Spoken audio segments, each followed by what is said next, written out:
Hi student, planning to appear for CP1 in April and May 2024. Looking out for quick strategies to clear CP1? Do check out this video. First strategy, make sure that you're going well through core reading.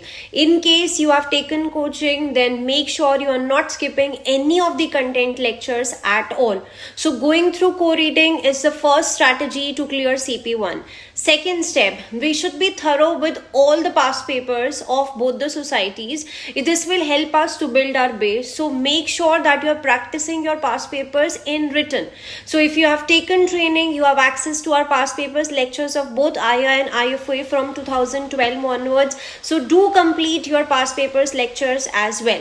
Third and most important step is that completion of X series, because in II sometimes direct question comes from X series. So if you have taken training, you have access to X series lectures. If you're doing self-study, make sure to complete all your questions of X series.